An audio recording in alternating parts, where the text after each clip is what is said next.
Adil Kak Talino Bacuramin Kak Saruga Basengat Kak Cubata. Selamat pagi dan salam sejahtera untuk kita semua. Perkenalkan, nama saya Pelagia Tamara dari 11 MMB, ingin mempresentasikan hasil kerja saya. Baiklah, untuk mempersingkat waktu kita lanjutkan. Desain grafis. A. Desain dan desainer grafis. 1. Pengertian desain grafis. Istilah desain grafis berasal dari dua kata, yaitu desain dan grafis. Desain merupakan suatu proses atau pembuatan dengan mengatur segala sesuatu sebelum bertindak atau merancang. Sedangkan grafis dapat diartikan sebagai titik atau garis yang berhubungan dengan cetak-mencetak. Dari pengertian desain dan grafis dapat disimpulkan bahwa desain grafis merupakan kombinasi kompleks antara kata-kata, gambar, foto, warna, garis, bentuk, ataupun kombinasi dari beberapa atau semua hal yang membutuhkan suatu pemikiran khusus dari individu yang dapat menggabungkan elemen tersebut sehingga menghasilkan sesuatu. Selain pengertian desain grafis di atas, berikut pengertian desain grafis menurut beberapa ahli. A. Warren. Desain grafis merupakan suatu terjemahan dari ide-ide dan tempat ke dalam beberapa jenis urutan yang struktural dan visual. B. Jessica Helford. Desain grafis adalah kombinasi kompleks kata-kata dan gambar, angka-angka dan grafik, foto dan ilustrasi yang membutuhkan pemikiran khusus dari seseorang individu yang dapat menggabungkan elemen-elemen tersebut sehingga dapat menghasilkan sesuatu yang khusus, berguna, mengejutkan, atau subversif, atau sesuatu yang mudah diingat. C. Blanchard. Desain grafis merupakan suatu seni komunikatif yang berhubungan dengan industri, seni, dan proses dalam menghasilkan gambar visual pada segala jenis permukaan. 2. Desainer grafis. Desainer grafis atau graphic designer merupakan seseorang yang memiliki ruang lingkup pekerjaan, menghasilkan rancangan dari berbagai bentuk media komunikasi melalui pendekatan yang kreatif, berdasarkan penerapan dari keterampilan dan pengetahuan yang dimiliki ketika mengikuti pendidikan formal maupun non-formal. Berikut pengertian desainer grafis menurut beberapa ahli. A. Warren. Desainer grafis merupakan seseorang yang menggunakan dan memvisualisasikan ide menjadi kata dan gambar ke dalam suatu daerah yang telah disesuaikan untuk menjadikan jelas dari penyataan grafis. B. Blanchard. Desainer grafis merupakan seseorang yang berurusan dengan kreasi, perancangan, dan pelaksanaan dengan memperlakukan grafis serta visual dan menerapkannya pada segala permukaan. Desainer grafis memiliki beberapa tugas sebagai berikut. A. Merancang dan melakukan desain. B. Membantu rekan kerja dalam memperbaiki hasil tips pasting berdasarkan pesanan.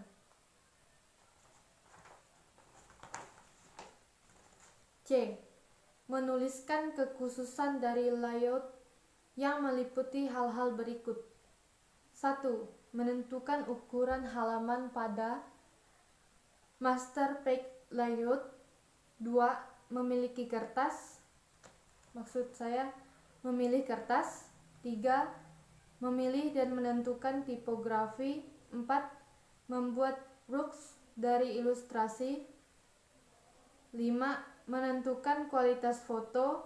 6. Memilih warna. 3. Jenis-jenis desain grafis. A.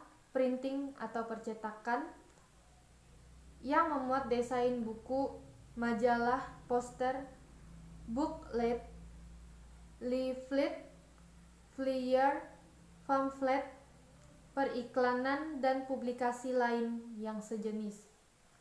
B. Film, termasuk CD, DVD, dan CD multimedia untuk promosi. C. Web design, yaitu desain untuk halaman web. D. Identifikasi atau logo, merupakan desain profesional yang mencakup desain grafis, desain arsitek, desain industri, dan desain taman, desain produk, pemaketan, dan sejenisnya.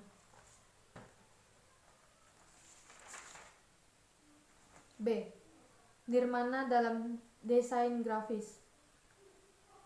Istilah nirmana berasal dari bahasa Jawa kuno atau Kawi, yang memiliki arti tanpa angan-angan. Secara harfiah, nirmana berasal dari dua kata, yaitu nir yang berarti tidak atau tiada, dan mana yang berarti makna atau arti. Hal ini dimaksudkan bahwa nirmana adalah sesuatu yang semula tidak ada wujud atau tidak ada rupa, kemudian berwujud media rupa yang memperoleh keindahan. Secara mendalam, nirmana berarti lambang-lambang bentuk tidak bermakna, dilihat sebagai kesatuan pola, warna, komposisi, irama, dan nada dalam desain. Bentuk yang dipelajari biasanya diawali dari bentuk dasar seperti kotak, segitiga, atau bulat yang sebelumnya tidak bermakna, kemudian diracik sedemikian rupa sehingga mempunyai makna tertentu. Dari uraian tersebut, nirmana dalam desain grafis dapat diartikan sebagai pengorganisasian atau penyusun elemen-elemen visual seperti titik, garis, warna, ruang, dan tekstur menjadi satu kesatuan yang harmonis. 1. Jenis-jenis nirmana. A. Nirmana dwimatra atau dua dimensi adalah unsur-unsur dan asas desain yang diperuntukkan pada karya yang memiliki ruang dua dimensi.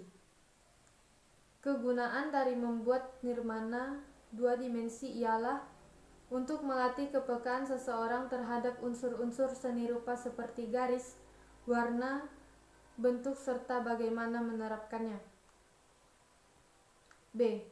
Nirmana trimatra atau tiga dimensi merupakan unsur dan asas desain yang diperuntukkan pada karya yang memiliki ruang tiga dimensi. 2. Elemen-elemen nirmana. Titik.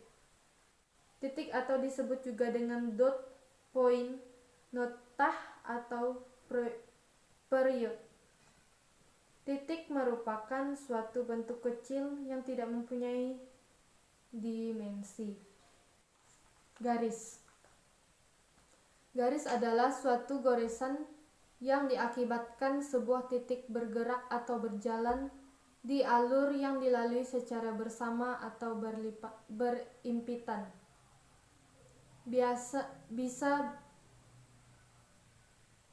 Biasa berbentuk panjang, pendek, tebal, tipis, lurus, melengkung, berombak, vertikal, horizontal, diagonal, dan sebagainya.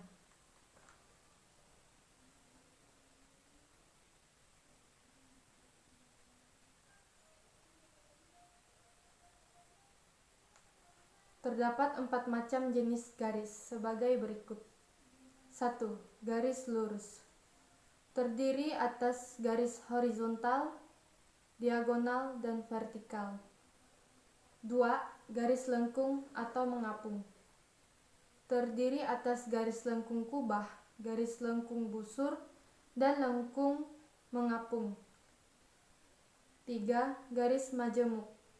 Terdiri atas garis zigzag dan garis berombak atau lengkung es. Garis zigzag sebenarnya merupakan garis-garis lurus berbeda arah yang bersambung. Sedangkan garis berombak atau lengkung es adalah garis-garis lengkung yang bersambung. 4. Garis gabungan. Merupakan garis hasil gabungan antara garis lurus, garis lengkung, dan garis majemuk. Fungsi dari sebuah garis dalam karya seni rupa sebagai berikut. 1. Memberikan kesan dimensi dan kesan tekstur. Garis ini disebut pula garis asir atau garis tekstur. Garis tekstur lebih bisa dihayati dengan cara meraba. Kedua, memberikan representasi atau citra struktur, bentuk dan bidang. Garis ini sering disebut garis kontur yang berfungsi untuk memberi batas atau tepi gambar. 3. Menekankan nilai ekspektasi seperti nilai gerak atau dinamika, movement, nilai irama, rhythm, dan nilai arah, direction. Garis ini disebut garis grafis. C. Bidang. Bidang adalah suatu bentuk pipih tanpa ketebalan, mempunyai dimensi panjang, lebar, dan luas, serta mempunyai kedudukan, arah, dan dibatasi oleh garis. Bidang dapat diartikan sebagai bentuk yang menepati ruang, dan bentuk bidang seperti ruangnya sendiri disebut ruang dwimatra. Macam-macam raut bidang meliputi bidang geometri dan non-geometri. 1. Bidang geometri. Bidang geometri adalah bidang teks teratur yang dibuat secara matematika. Raut bidang geometri meliputi segitiga, segi 4, segi 5, segi 6, segi 8, lingkaran, dan sebagainya.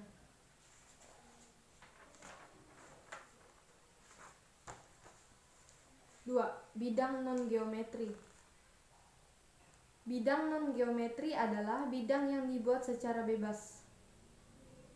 Raut bidang non-geometri dapat berbentuk bidang organik, bidang bersudut bebas, bidang gabungan, dan bidang maya. A. Bidang organik, yaitu bidang-bidang yang dibatasi garis lengkung-lengkung bebas. B. Bidang bersudut bebas, yaitu bidang-bidang yang dibatasi garis patah-patah bebas. C. Bidang gabungan, yaitu bidang gabungan antara bidang lengkung dan bersudut. D. Gempal atau volume. Bentuk rupa gempal atau volume merupakan bentuk yang mempunyai 3 dimensi, yaitu dimensi ruang yang terdiri atas panjang, lebar, dan tebal. Misalnya, selembar kertas tetap mempunyai ketebalan meskipun sangat tipis. Gempal semu merupakan bentuk 3 dimensi yang semu, sehingga susunan gempal semu akan membentuk ruang semu. Pada nirmana dikenal pula unsur-unsur visual. Adapun unsur-unsur visual adalah sebagai berikut. A. Bentuk. Semua benda yang ada di alam tentu mempunyai bentuk. Berbagai bentuk yang ada di dalam alam dapat disederhanakan menjadi titik, garis, bidang, maupun gempal. Sebagai contoh, bentuk kerikil, pasir, dan debu yang relatif kecil dapat disederhanakan menjadi titik, sedangkan kawat, tali, kabel, dan benang yang memanjang dapat disederhanakan menjadi garis. Bentuk dapat dibedakan menjadi dua, yaitu bentuk dua dimensi serta bentuk tiga dimensi. Bentuk dua dimensi memiliki dimensi panjang dan lebar, sedangkan bentuk tiga dimensi memiliki dimensi panjang, lebar, dan tebal.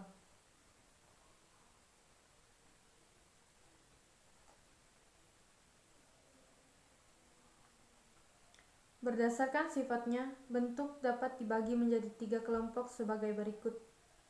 1. Huruf karakter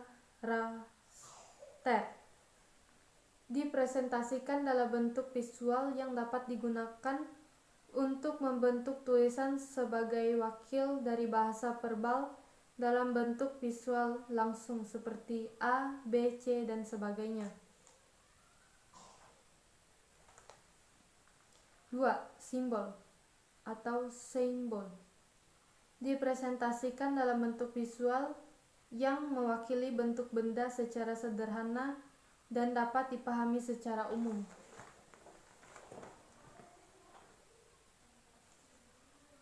Bentuk nyata. From. Bentuk ini mencerminkan kondisi fisik dari suatu objek, seperti gambar manusia secara detail, hewan, dan benda lainnya.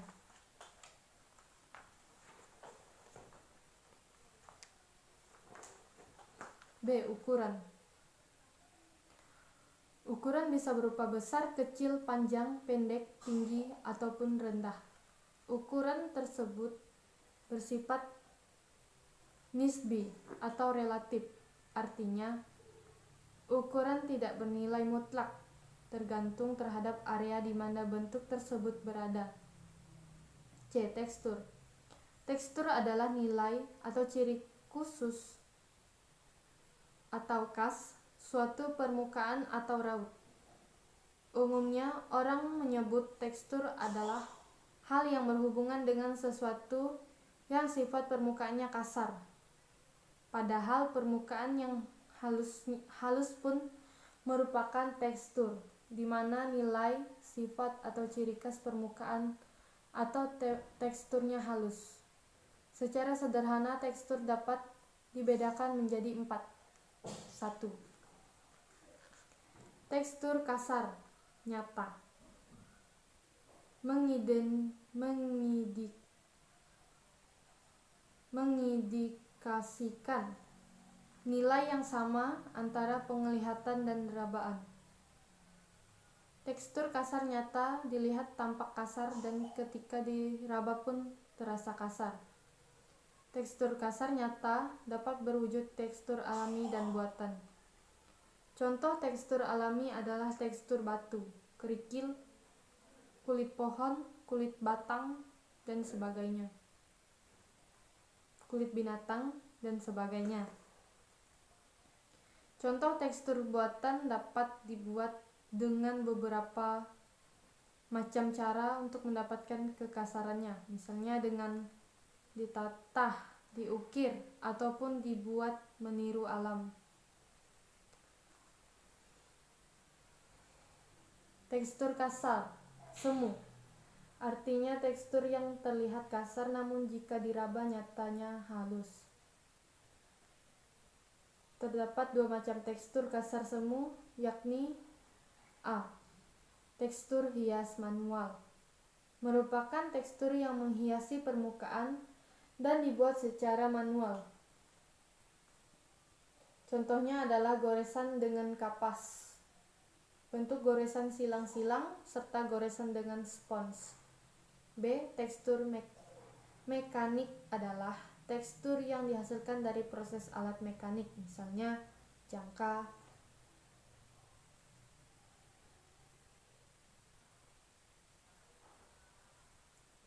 Berikut contoh tekstur mekanik.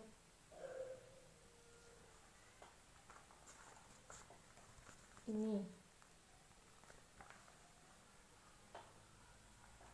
3.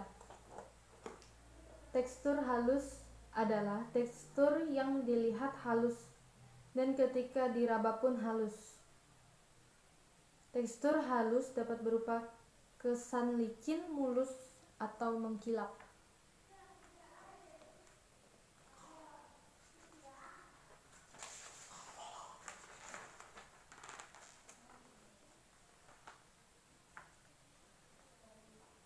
D. Warna. Warna merupakan salah satu daya tarik dalam dunia desain grafis.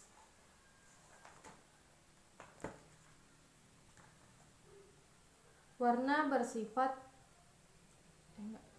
di mana pemilihan warna yang tepat akan menghasilkan kenyamanan tersendiri bagi yang melihatnya. Warna bersifat subjektif karena warna memiliki hubungan yang sangat kuat dengan setiap individu yang melihatnya.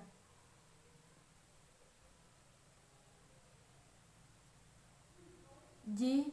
Links-Houghton dan Doctorandus Mansur menguraikan bahwa warna bukanlah suatu gejala yang hanya dapat diamati saja.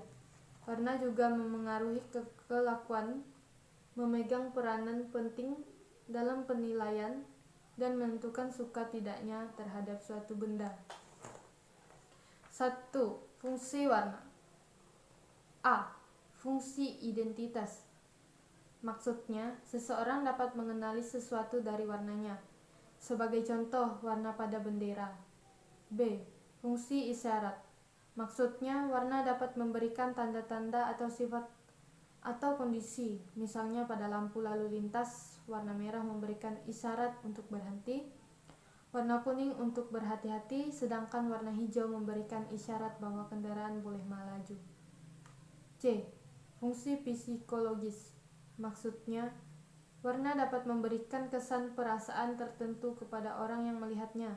Misalnya, warna biru langit dapat memberikan kesan ketenangan. Fungsi alamiah. Maksudnya, warna adalah properti benda tertentu. Misalnya semangka ada yang memiliki warna merah dan kuning. Fungsi estetika. Maksudnya, warna untuk mempercantik tampilan visual sehingga menambahkan kenikmatan bagi yang melihatnya.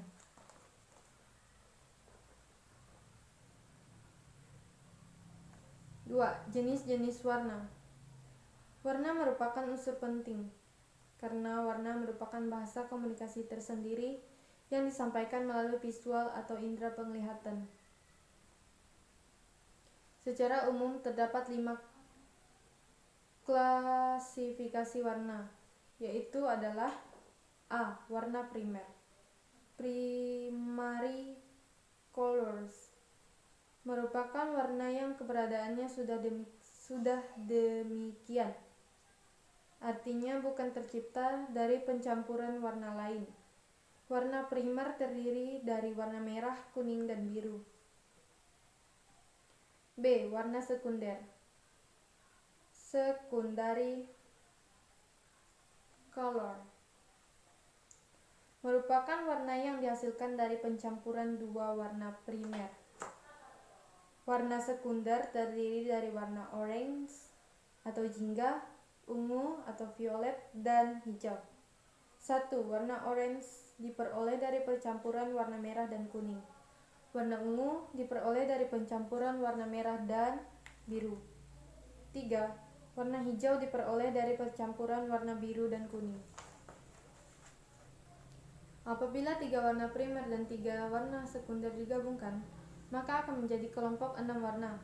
Kelompok 6 warna tersebut bisa disebut dengan the 6 standard colors, atau 6 warna pokok yang terdiri atas warna kuning, hijau, biru, ungu, merah, dan jingga. C. Warna intermediate merupakan warna yang ada di antara warna primer dan sekunder pada lingkaran warna anggota warna. Anggota warna intermediate di antaranya kuning, hijau, kuning jingga, merah ungu, biru violet, dan biru hijau. D. Warna tersier merupakan hasil campuran dari warna sekunder. Anggota warna tersier diantaranya coklat kekuning-kuningan, coklat kemerah-merahan, dan coklat kebiru-biruan. 1. Warna coklat kekuning-kuningan diperoleh dari percampuran warna orange dan hijau. Kedua, warna coklat kemerah-merahan diperoleh dari percampuran warna orange dan ungu. 3. Warna coklat kebiru-biruan diperoleh dari percampuran warna ungu dan hijau. Warna quaternary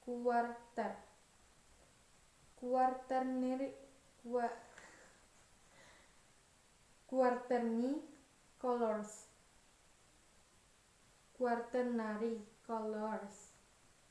Warna quarter merupakan warna yang dihasilkan dari percampuran dari dua warna coklat kehijau-hijauan.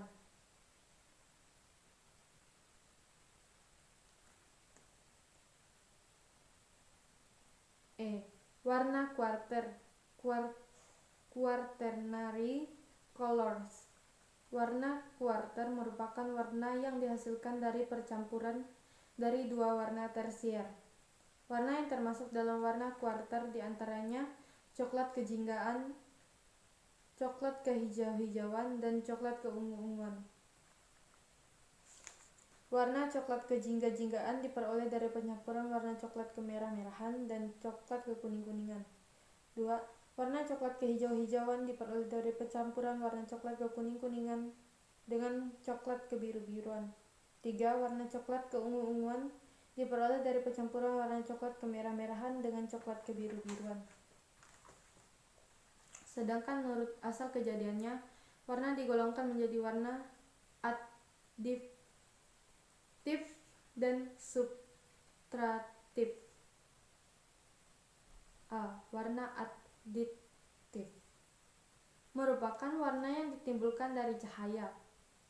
Warna additif atau yang lebih dikenal sebagai sistem RGB terdiri atas warna merah, red, biru, green, dan hijau, green, dan biru, blue. Apabila ketiga warna tersebut dicampurkan dengan perbandingan yang sama, maka dihasilkan warna putih. Sebaliknya, apabila ketiga warna tersebut dicampurkan dan intensitasnya diturunkan hingga habis, maka akan menghasilkan warna hitam. B. Warna subtraktif merupakan warna yang dibuat dengan unsur tinta atau cat.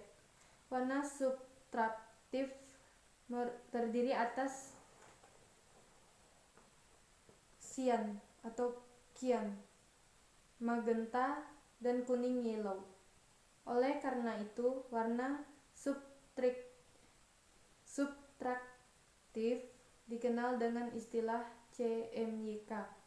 K bukanlah warna, tetapi presentase gelap pada masing-masing warna subtraktif. Psikologi warna. Warna yang dipilih dalam desain grafis dapat memiliki karakter, arti, atau makna tertentu. Adapun beberapa karakter warna,